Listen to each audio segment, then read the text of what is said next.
கர்த்தருடைய பரிசுநாமத்துக்கு ஸ்தோத்திரம். நம்ம நெறைய கிறிஸ்தவங்கள்ட்ட போயிட்டு, உங்களுடைய அழைப்பு என்னன்னு கேட்டா, நெறைய பேர்த்துக்கு தெரியாது. சில பேர் சொல்லுவாங்க, "நாங்க வந்து ஒரு ஆசீர்வதிக்கப்பட்ட ஒரு ஜனம். தேவன் எங்கள வந்து தனியா பிரித்தெடுத்திருக்கிறார். இந்த உலகத்தில நாங்க ஆசீர்வாதமா வாழ்றக்கு" இல்ல வசனம் கூட சொல்லியிருக்குல்ல, "கேளுங்கள் கொடுக்கப்படும், தட்டுங்கள் திறக்கப்படும்னு" சொல்லியிருக்கு. ஸோ நாங்க என்ன கேட்டாலும் கடவுள் குடுப்பாரு. நாங்க என்ன அடைபட்ட கதவுகள் திறந்தாலும் திறக்கப்படும். தேவன வந்து எங்களுக்கு ஒரு ஆசீர்வதிக்கப்பட்ட சந்ததியாய், நாங்க மத்தவங்களுக்கு ஆசீர்வாதமா எப்படி ஆபிரகாம் வந்து மத்தவங்களுக்கு ஆசீர்வாதமா இருந்தாரோ, அதே மாரி நாங்களும் மத்தவங்களுக்கு ஆசீர்வாதமா இருப்போம். அதற்காக தான் தேவன் எங்களை தெரிந்தெடுத்திருக்கிறார். அதே மாரி வந்து எங்களை வந்து ஒரு நல்ல ஒரு ஆசீர்வதிக்கப்பட்ட உலகத்தின் ஆசீர்வாதங்கள் அனைத்தும் கொடுத்து எங்களை வந்து வர்த்திக்க பண்றதுக்காக தான் எங்கள வந்து கடவுள் தெரிந்தெடுத்திருக்கிறார். அதுதான் ஒரு முக்கியமான ஒரு அழைப்புன்னு சொல்லி நம்ம நெறைய கிறிஸ்துவர்கள் நினைத்தது உண்டு. ஆனா உண்மையாவே கிறிஸ்து எதற்காக இந்த உலகத்துல வந்தாருன்னா, அவர் வந்து ஒரு ராஜாவா வரலங்க. அவர் வந்து ஒரு அடிமையின் ரூபம் எடுத்தார். அதாவது இந்த உலகத்தை படைத்த சர்வ வல்லமையுள்ள தேவன், அடிமையின் ரூபம் எடுத்து நம்முடைய பாவங்கள் எல்லாம் சுமந்து தீர்த்தார். எதற்காகன்னா, நம்ம பாவத்த நீக்கறக்காக தான் என்ன பண்ணாரு, அவர் வந்து அந்த அடிமையின் ரூபம் எடுத்தார். நம்ம இன்னைக்கு வந்து அந்த பாவத்தை விட்டுட்டு, இயேசு கிறிஸ்துவுக்கு பின்னாடி நம்ம வந்ததுக்கப்புறமும், நம்ம இந்த உலகத்தின் ஆசீர்வாதங்களை தேடிக்கொண்டிருந்தோம்னா, நம்மளைப் போல பரிதபிக்கப்படுகிறவர் யாருமே இல்லங்க. நம்ம என்ன தேடணும்னா, ஒவ்வொரு நாளும் நம்ம இயேசு கிறிஸ்துவைப் போல மாறணும். அவருடைய நல்ல சீஷராய் நம்ம மாறணும். அதுதான் நம்ம குறிக்கோளா இருக்கணும். அதை விட்டுட்டு இந்த உலகத்தின் ஆசீர்வாதங்களை நம்ம குறித்து தேடிக்கொண்டே இருந்தோம்னா, ஆட்டோமேட்டிக்கா என்ன ஆகும்னா, நம்ம இந்த உலகத்தின் தேவைகளுக்காகவே கடவுளை தேடுபவர்களா மாறிரும். இல்ல கடவுள் அதானே சொல்லுவாரு. இவங்க வந்து என்னை எதற்காக தேடுறாங்க? வெறும் சாப்பாட்டுக்காக தான் என்ன தேடுறாங்க.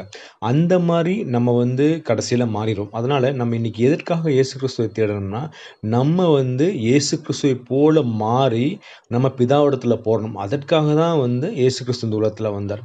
வசனம் கூட அப்படிதாங்க இருக்கு. நீங்க 1 பேதுரு 2:23 நீங்க வாசிச்சீங்கன்னா, அவர் வையப்படும்போது பதில் வையாமலும், பாடுபடும்போது பயமுறுத்தாமலும், நியாயமாய் தீர்ப்பு செய்கிறவருக்கு தம்மை ஒப்புவித்தார். இல்ல கடவுள் வந்து எந்த தப்பும் பண்ணல, எந்த பாவமும் செய்யல. ஆனாலும் அவர என்ன பண்ணாங்க, சிலுவையில அறைந்தாங்க. அவர் பாவி, அவர் தன்னை கடவுளுக்கு ஈக்குவலா தன்னை சொல்றாரு. கடவுள வந்து பிதான்னு கூப்பிடுறாரு.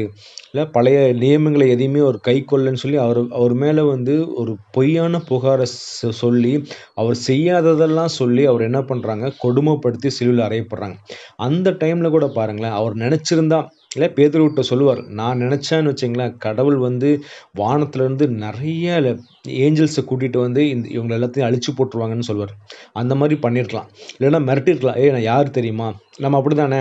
நம்ம ஒரு ப்ராப்ளத்துக்குள்ள போம்போது, இல்லன்னா நம்ம ஏதாவது ஒரு தப்பு செய்யும்போது, அப்படி இல்லன்னா வந்து நம்ம தப்பே செய்யாம இருக்கும்போது, யாராவது நம்மள திட்டும்போது நம்ம என்ன சொல்லுவோம்? "ஏய் நான் யார் தெரியுமாடா? எங்க அப்பா யார் தெரியுமா?" அப்படின்னு சொல்லி நம்மள வந்து பெருமைப்படுத்திக் கொள்வோம். ஆனா கடவுள் இந்த உலகத்தை படைத்த தேவன் எதுவுமே பேசலங்க. இல்ல அந்த மயிர் கத்தரிக்கிறவன்கிட்ட அந்த ஆடு எப்படி சைலன்ட்டா இருக்குமோ, அந்த மாரி சைலன்ட்டா இருந்தாருங்க. அதுதான் கடவுள் நம்மட்ட எதிர்பார்க்கிறார். நம்ம நெறைய நேரம் என்ன பண்றோம், நம்ம வாழ்க்கையில நம்மள புரியாம நெறைய பேர் என்ன பண்றாங்கன்னா, நம்மள வந்து திட்டுறாங்க, அப்யூஸ் பண்றாங்க. இல்ல அதே மாரி வந்து நமக்கு நியாயமாய் கிடைக்க வேண்டியது வந்து கிடைக்க விடாம பண்றாங்க. அந்த நேரத்தில நம்ம எப்படி இருக்கிறோம்? நம்ம சைலன்ட்டா இருக்கிறோமா? இல்ல இயேசு கிறிஸ்துவை போல அந்த இடத்துல நம்ம ஒரு சீஷத்துவத்த நம்ம கொண்டு வரோமா? இல்ல அந்த இடத்துல தான் நம்ம லைட் ஷைன் ஆகணும். ஏன்னா அந்த இருட்டான மக்கள் மத்தியில இயேசுவின் பிள்ளைகள்லாம் என்ன பண்ணுவாங்க, எதை குறித்துமே சண்டை போட மாட்டாங்க.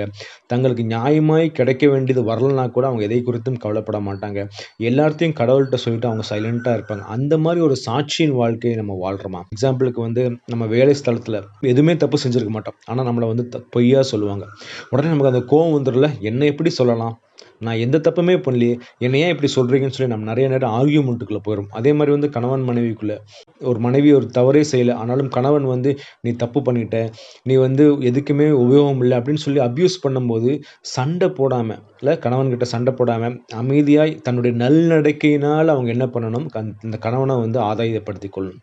ஒரு மாமியார் மருமகட்ட கூட இல்லையா, மருமக எந்த தப்பும் செய்யலனாலும், மாமியார் அவங்கள வந்து குறை சொல்லிட்டே இருந்தா கூட, அந்த மருமக அங்க என்ன பண்ணணும், சைலன்ட்டா இருக்கணும். இல்ல அந்த கஷ்டத்தை தேவனிடத்துல சொல்லும்போது தான், தேவன் அந்த மாமியாரின் இருதயத்தை மாற்ற வல்லவரா இருக்கார். அத விட்டுக்கிட்டு நம்ம போய் சண்டை போட்டோம்னா, அது வந்து தேவனுக்கு பிரியமில்லாத காரியம். அத தான் நம்மளுக்கு கடவுள் வாழ்ந்து காமிச்சுட்டு போயிருக்காரு இல்லையா? அவருடைய ஃபுட் ஸ்டெப்ஸ் அவருடைய வழியில நம்ம நடக்கும்போது, நம்ம அந்த இருளான மக்கள் மத்தியில ஒரு பெரிய வெளிச்சமா இருக்கு. அதுக்காக தான் நம்மள தேவன் அழைத்திருக்கிறார். அத விட்டுட்டு நம்ம எப்ப பார்த்தாலும் இந்த உலகத்தின் ஆசீர்வாதங்களுக்காக நம்ம கிறிஸ்துவை தேடினோம்னா, நம்மளைப் போல பரிதபிக்கப்பட்டவர்கள் யாருமே இல்ல. அதனால இன்னைக்கு வந்து நம்ம உண்மையான அழைப்பை நம்ம வந்து தெரிந்து கொள்வோம். பாடுகள் மத்தியில, கஷ்டங்கள் மத்தியில போம்போது, நம்ம இயேசு கிறிஸ்துவ பின்பற்றுகிறோமா? அவரைப் போல நம்ம நடக்கிறோமா? இல்ல வந்து நானும் இந்த உலகத்தார் மாதிரி சண்டை போட்டுக்கிட்டு, குறை சொல்லிக்கிட்டு, புறங்கூறிக்கிட்டு, மத்தவங்கள குறித்து தேவையில்லாதத பேசிக்கிட்டு, இந்த உலகத்தார் மாரி நம்மளும் இருந்தோம்னா, நமக்கும் அவங்களுக்கும் எந்த டிஃபரன்ஸும் இல்ல. அதனால இன்னைக்கு நம்ம தேவனிடத்துல கேட்போம். கடவுளே உண்மையான அழைப்ப எங்களுக்கு குடுத்துருக்கீங்க. உமக்கு பிரியமாய் நாங்க வாழ எங்களுக்கு கிருபை தாங்க கடவுளேன்னு கேட்கும்போது, ஒவ்வொரு நாளும் ஆவியானவர் நமக்கு நிரப்பி, அவரு சொல்ற வழியில நம்ம கேட்டு நடக்கும்போது, நம்ம உண்மையாகவே இயேசு கிறிஸ்துவின் நல்சீடராவோமுங்க. அதனால இன்னைக்கு நம்ம தேவனிடத்துல ஒப்புக் கொடுப்போம். கர்த்தர் தாமே இந்த வசனத்தை ஆசீர்வதிப்பாராக. ஆமென்.